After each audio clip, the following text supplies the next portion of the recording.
আমার আব্বাজান এই রমজানের ঈদে বাড়িতে ছিলাম, এত কাদা কাঁদলেন আমি দুনিয়াতে আসার সেই কাহিনী নিয়ে। আমারে খানা দিতে পারেন নাই, আব্বা আম্মা 3 দিন পর্যন্ত না খাইয়া কষ্ট করেছেন, চোখের পানি ছেড়ে কাঁদছেন।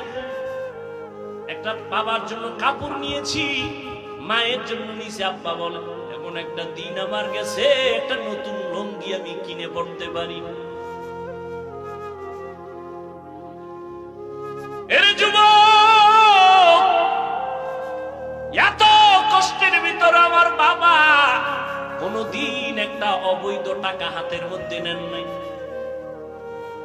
আর তুমি মাইয়া পোলা লইয়া চলতে পারো, কিন্তু এরপরও হারাম টাকা না। আমার তোমার উপরে কোনো দাবি নাই, তুমি জনমের মতো খাও, যেহেতু যাই না শুনে খাও। তবে তোমার উপর আমার বলুলো ঘরের বাচ্চাটারে হারাম খাওয়াইও রক্ত না পাক করিস না।